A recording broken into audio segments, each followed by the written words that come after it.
She cut my oxygen line, I said to the 911 operator, my voice hoarse and weak. I have her on camera. She came into my house and cut my oxygen line. There was a long pause on the other end of the call, the kind where you know someone's trying to decide if this is a prank or a panic. But it wasn't a joke. I was lying on the floor, gasping like a fish, trying to claw air into my lungs while the footage looped again and again on my phone. Karen Wendell, neighborhood nightmare and HOA board queen, stepping into my living room uninvited, crouching by the machine, and clipping the line like she was trimming a hedge. My life support had apparently violated HOA aesthetic. A week before, I came home from the hospital after a brutal respiratory infection. Not COVID, not the flu, just a perfect storm of pneumonia and asthma that had me intubated for 3 days.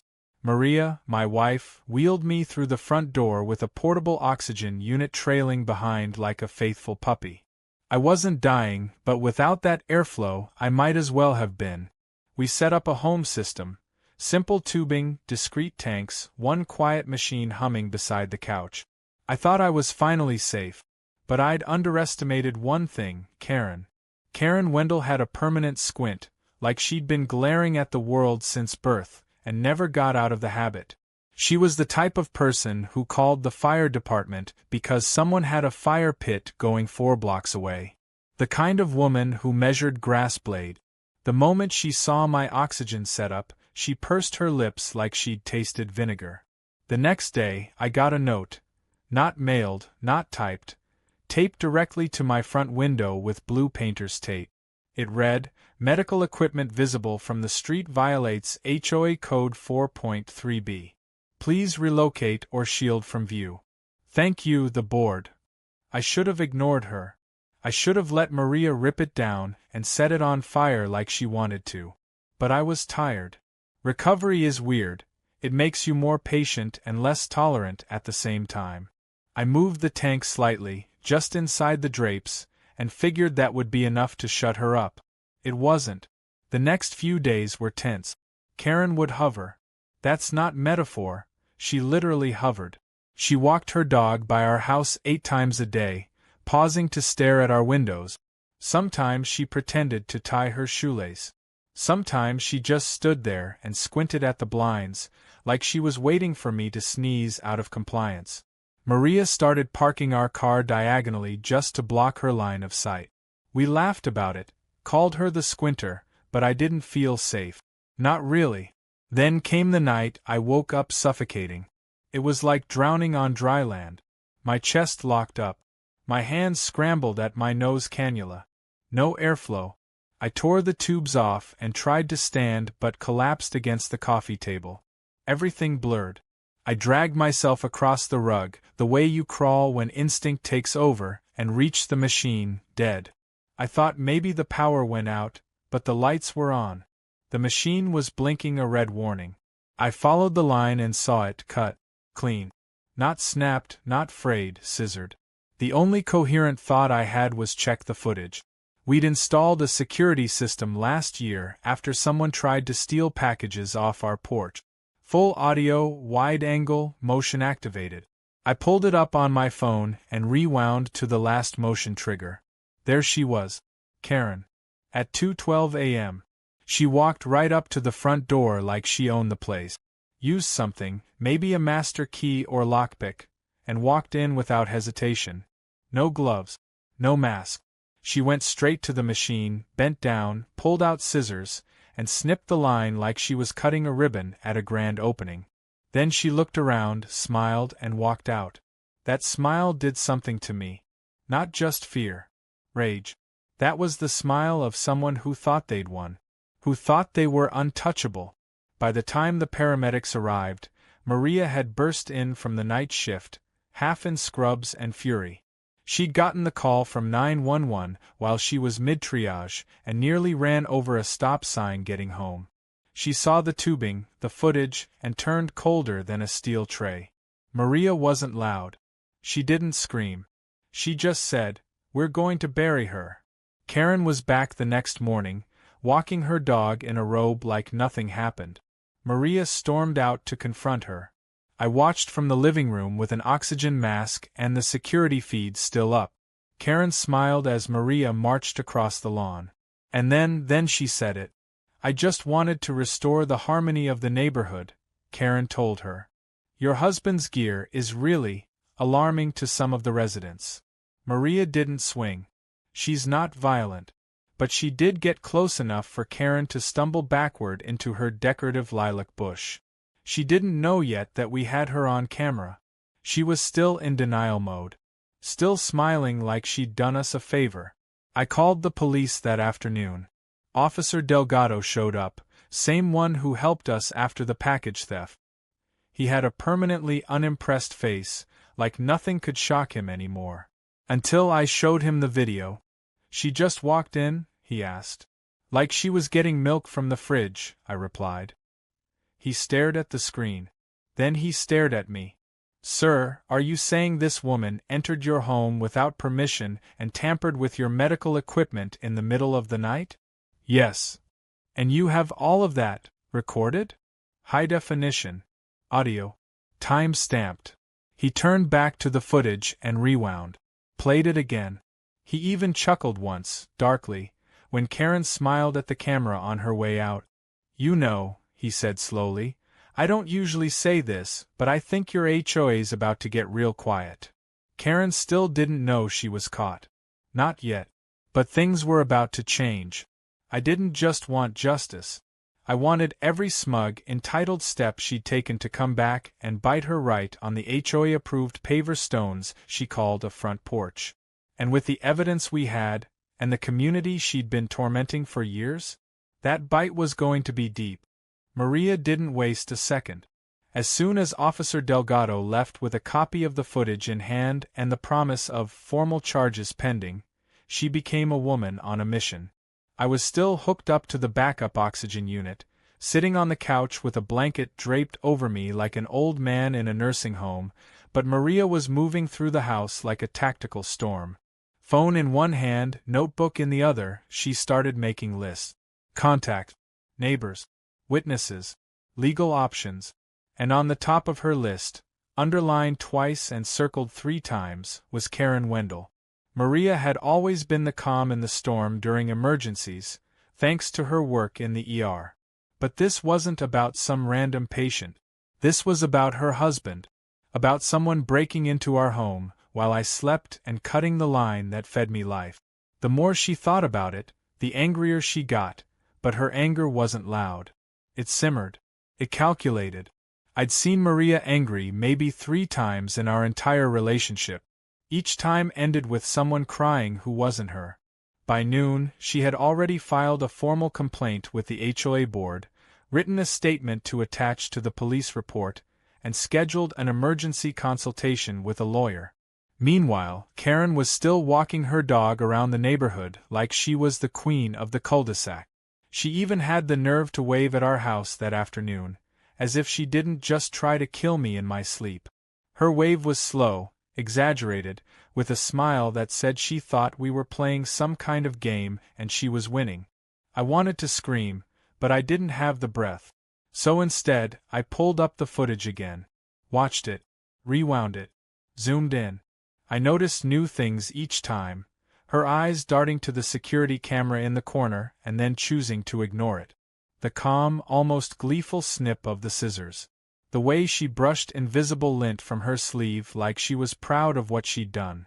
This wasn't an accident. This wasn't a misunderstanding. This was deliberate. Later that evening, we got a knock on the door. It wasn't the police. It was Ms. Pearl, our next-door neighbor. She was pushing 80 but sharper than most people half her age.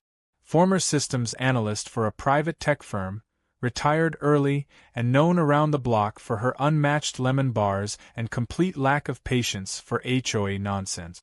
She walked in like she owned the place, carrying a flash drive and a mug of tea. "Heard about what happened," she said, sitting down without waiting for an invitation. "I'd like to help." Maria blinked. "Help how?" Pearl smirked. "I've been running a little side project. Just my own little neighborhood watch thing. Karen's been in my crosshairs for years. Ever since she tried to fine me for planting native wildflowers instead of that god-awful turf grass. I've got cameras too. Micro-drones. Thermal sensors. Night vision. I've got footage from her backyard camera that picks up audio. You might want to hear what she said before she cut that line.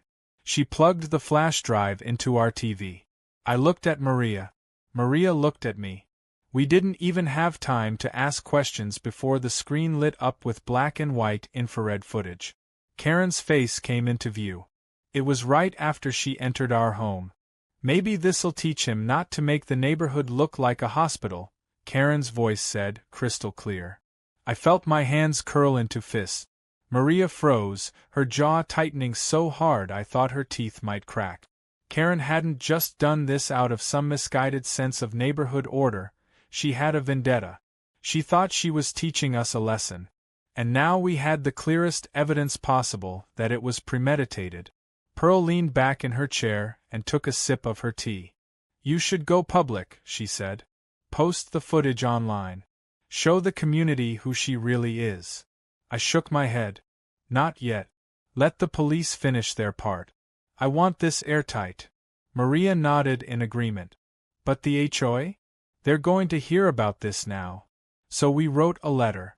A long, detailed, professionally worded statement that included screenshots, time-stamped footage stills, and transcribed audio.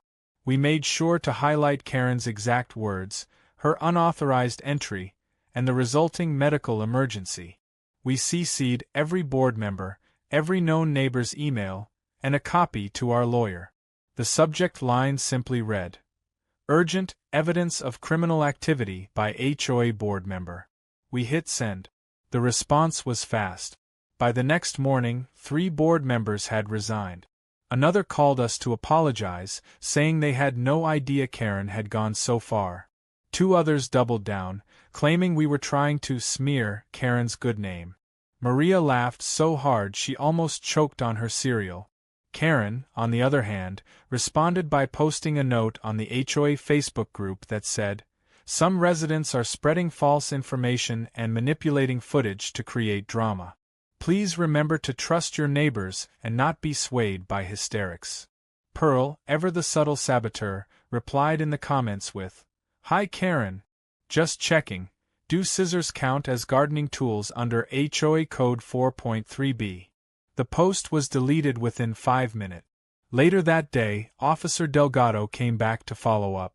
He brought a second officer with him, a younger guy with a serious expression and a body camera already rolling. We're officially pursuing criminal charges, Delgado said.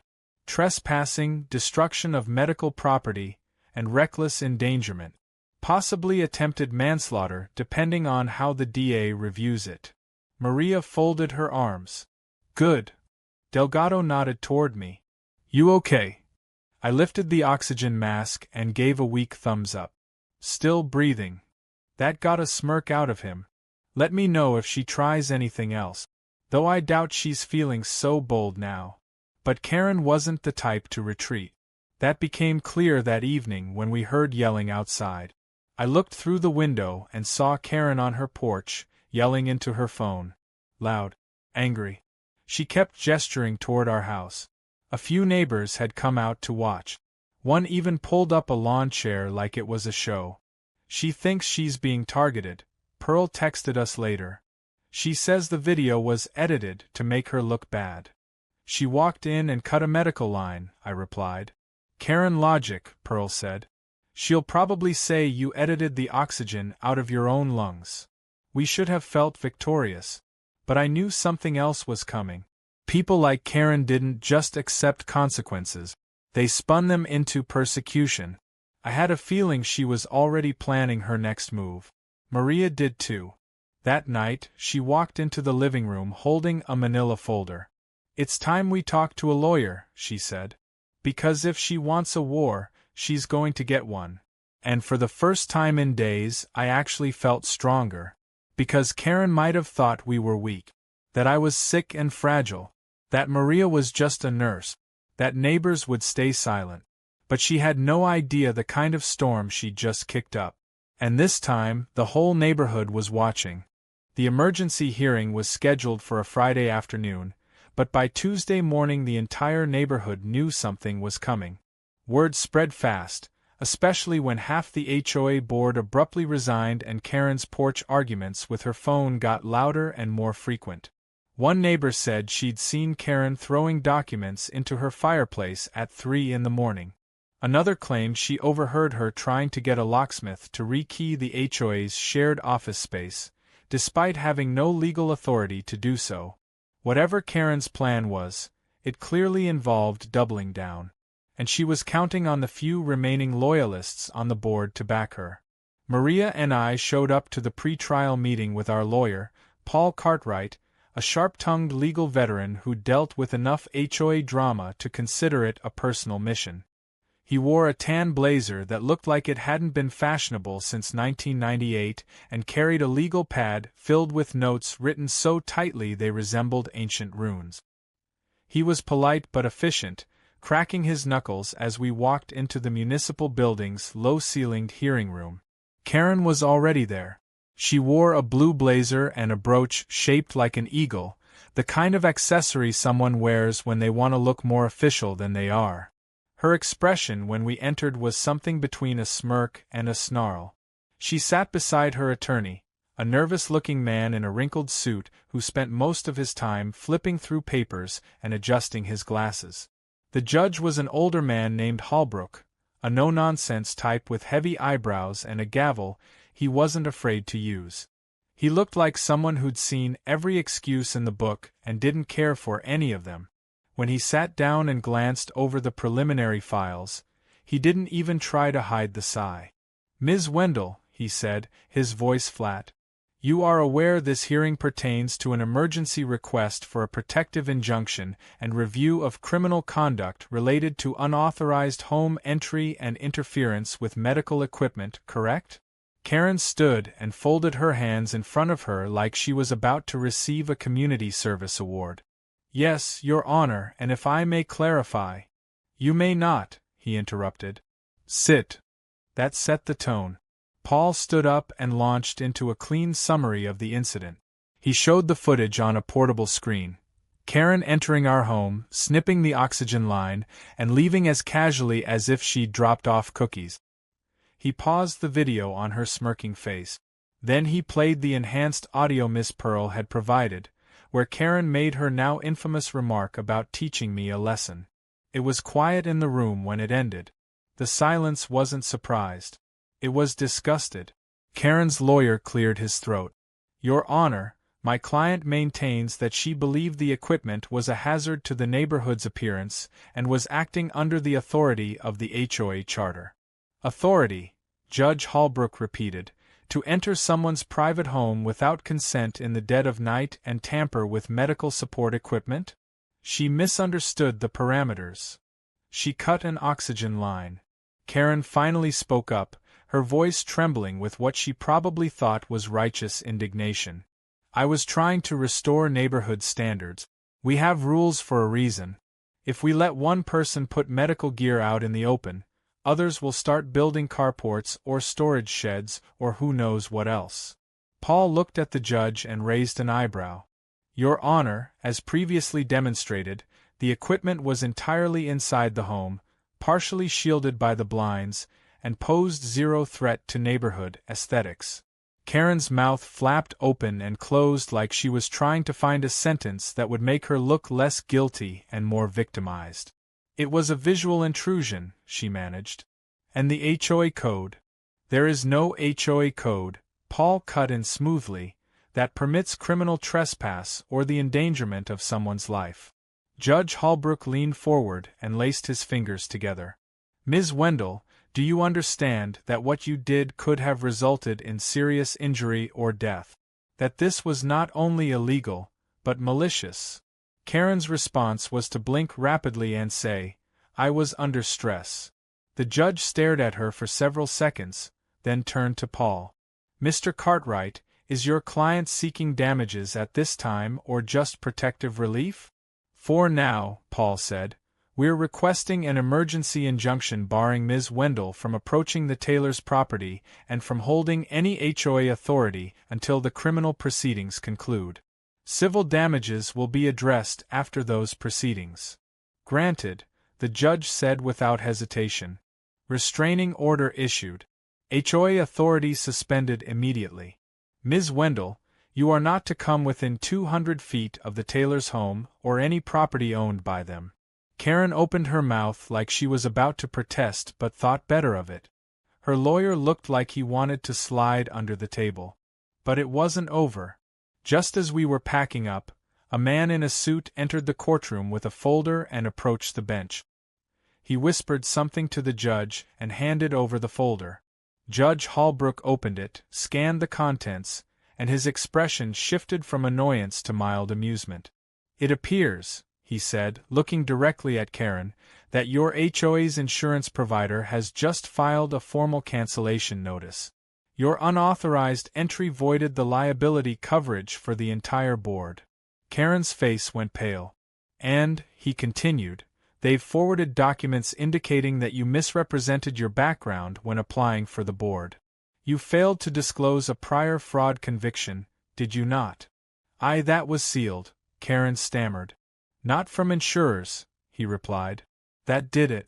Karen's attorney leaned over and whispered something urgently to her. She stood up abruptly and stormed out, heels clicking like gunshots across the tile. Outside the courthouse, the air felt lighter. Maria squeezed my hand, and for the first time in a long while, I saw something close to relief on her face. "She's spiraling," she said. "She's going to fight," I replied. "She's not done." "No," Maria said, "but neither are we." When we got home, there was already chatter on the neighborhood message board. Some residents were furious. Turns out Karen had fined several people for minor violations that weren't even real. One neighbor had been threatened over their mailbox paint. Another over a Halloween decoration that Karen claimed violated seasonal decor timelines. That night, Ms. Pearl sent us another file. It showed Karen 2 weeks ago, during a board meeting, bragging about how she was the only one keeping this neighborhood from turning into a trailer park. She mocked me, Maria, and a few other neighbors by name. She even joked about how those oxygen tanks make the place look like a field hospital. I knew what I had to do. I forwarded the clip to Delgado, to our lawyer, and finally, I uploaded it anonymously to the neighborhood forum. Within hours, it went viral. The Karen mask was off, and the neighborhood was ready to rise. Karen's downfall wasn't swift, it was spectacular.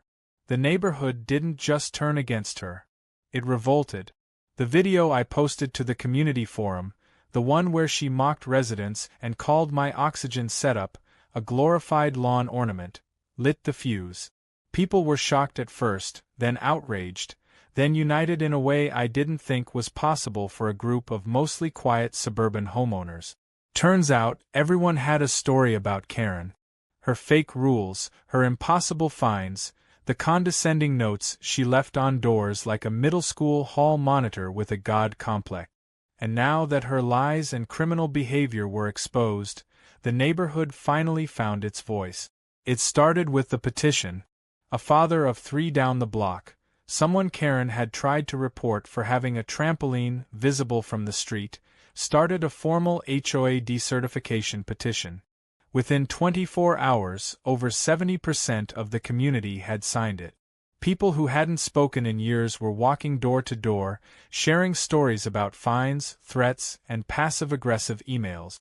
One elderly couple had nearly lost their home after Karen tried to fine them for having a wheelchair ramp without architectural approval. Another resident showed us a letter Karen had sent demanding they paint their porch, a more calming shade of beige. We were past frustration now. This was full-blown rebellion. Meanwhile, Karen wasn't taking the loss quietly. She posted a dramatic video to the community page, standing in front of her immaculately trimmed hedges, eyes red and voice trembling, claiming she was the victim of a coordinated harassment campaign led by malicious elements. The comments section was brutal. People weren't buying it. Not after seeing the footage of her snipping my oxygen line, or hearing her trash her neighbors on camera like a cartoon villain. She had gone from feared to mocked in record time. Maria and I kept our heads down and let the evidence speak for itself, but we weren't idle. With Paul's help, we filed formal paperwork to freeze Karen's access to HOA funds. Turns out, she'd been signing off on discretionary spending, thousands of dollars for community beautification that no one could trace, a fountain no one remembered approving, a security camera system installed only on her side of the block, and hundreds in catering receipts from a private planning lunch that took place at a 5-star restaurant 3 towns over. But the real fireworks came courtesy of Ms. Pearl. Late one night, she sent us a message. Just 2 words, showtime. At exactly 8 p.m., every garage door on our block turned into a movie screen. Pearl had used mini projectors mounted to her drones to play the security footage of Karen's break-in. One angle showed her entering my house. Another zoomed in on the cut tubing. The audio echoed down the street. Maybe this'll teach him not to make the neighborhood look like a hospital. Played on a loop. Karen came out of her house yelling, demanding people cease this illegal display. But no one listened. Someone handed out popcorn. A teenager brought a Bluetooth speaker and played the Imperial March from Star Wars while Karen stomped around in her bathrobe. At one point, she tried to spray down a garage door with her garden hose, only to get tangled in the cord and fall into her own hydrangeas. Someone caught that on camera too. It hit Reddit within the hour. The next morning, things escalated. We found out Karen had submitted a complaint to the city council claiming mass harassment and technological abuse. She even named Pearl as a cyber aggressor. But Pearl had done her homework.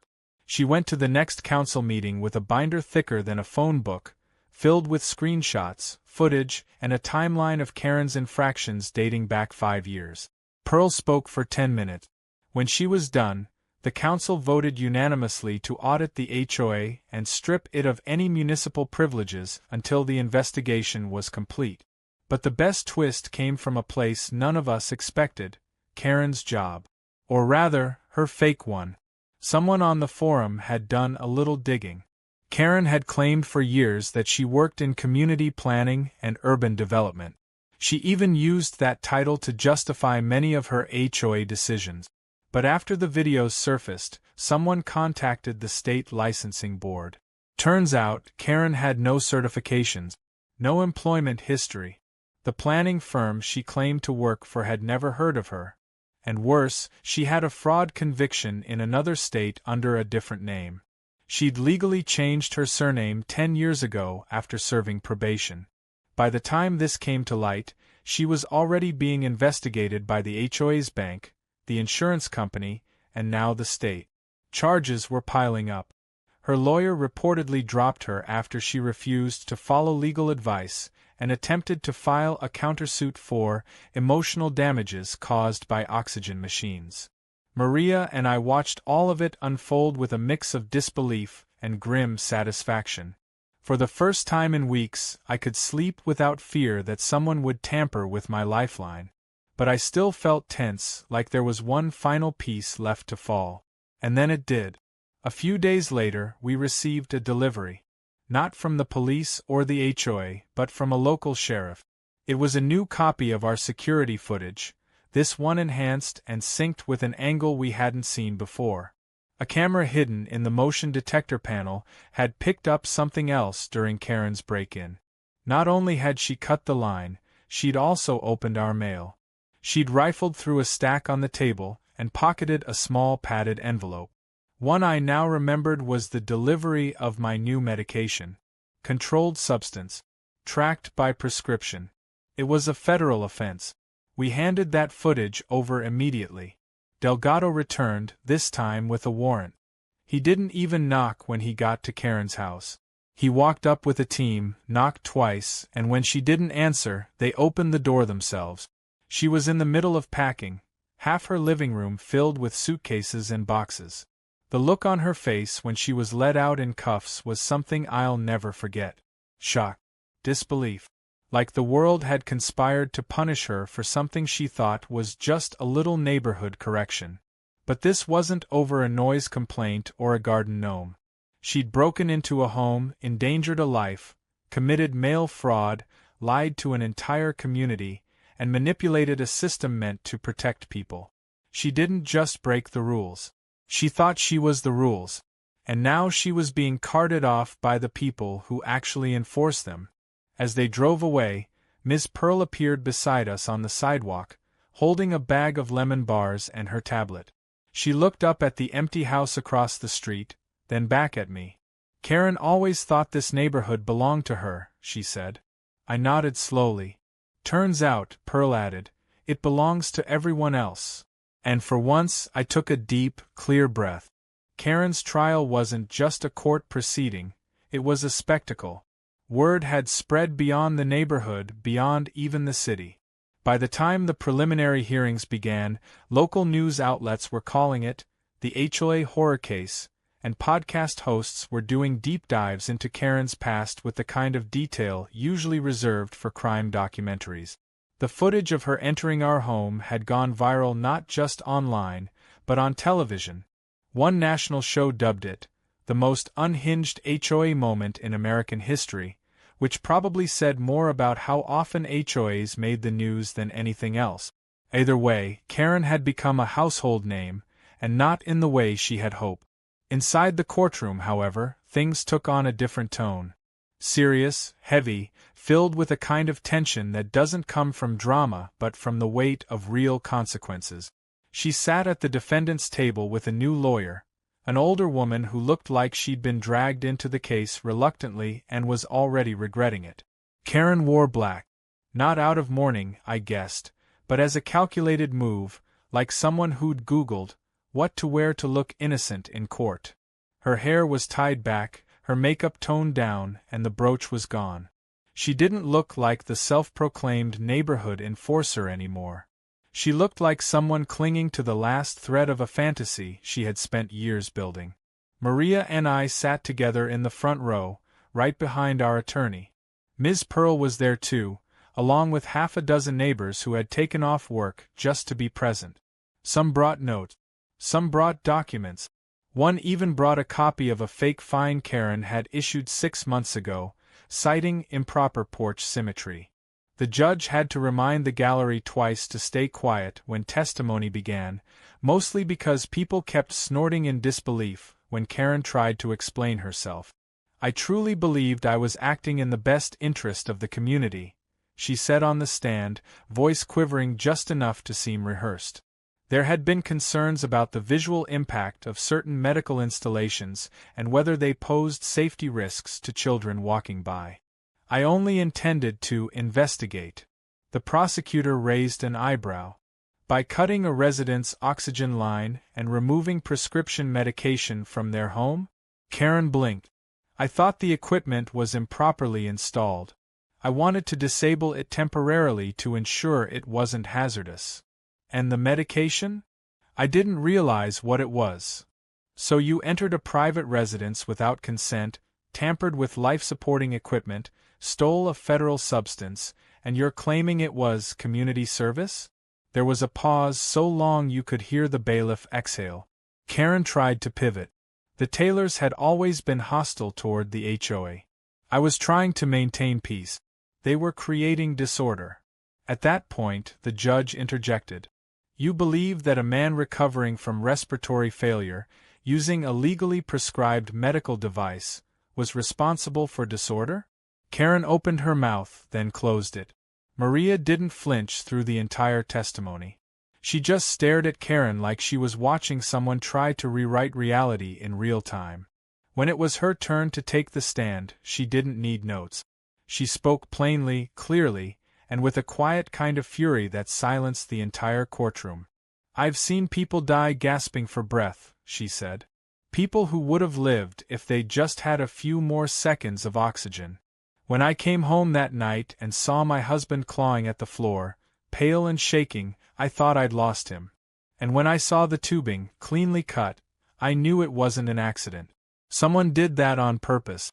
and that someone walked into our home without permission, put his life in danger, and thought it was acceptable because she didn't like how it looked. The jury looked shaken. Even the defense attorney looked tired. By the end of the trial, the verdict wasn't a surprise. Guilty on all counts. Unlawful entry, reckless endangerment, mail theft, and obstruction. The judge sentenced Karen to 18 months probation, 6 months of monitored house arrest, a $5,000 fine, and community service, specifically, working with patients who relied on medical support systems. A poetic touch that I suspected Judge Holbrook added with a slight smirk behind the gavel. But that wasn't the real victory. The real win came 2 weeks later when the final vote came in. The HOA was officially dissolved. The petition had worked, the board was gone, and in its place, a new residents' council was formed. No dues. No secret meetings. Just volunteers elected by popular vote to help coordinate things like block parties and safety alert. Ms. Pearl was voted chair on the spot. The first thing she did was send out a printed flyer that read, "In this neighborhood, your oxygen is your business. Welcome back to sanity." Karen's house went up for sale shortly after. She never returned to a single community event.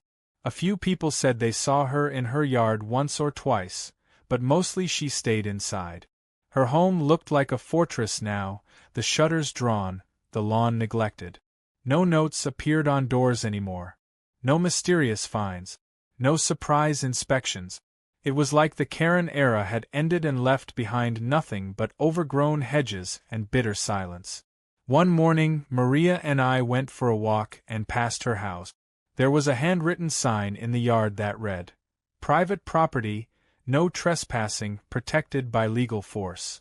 Maria looked at it for a long moment, then turned to me. "Funny," she said. "That's exactly what we said when she walked into our home." We kept walking. That weekend, our neighborhood held its first No HOA Freedom Fest. There was barbecue, music, bounce houses for the kids, and a dunk tank featuring a cardboard cutout of Karen.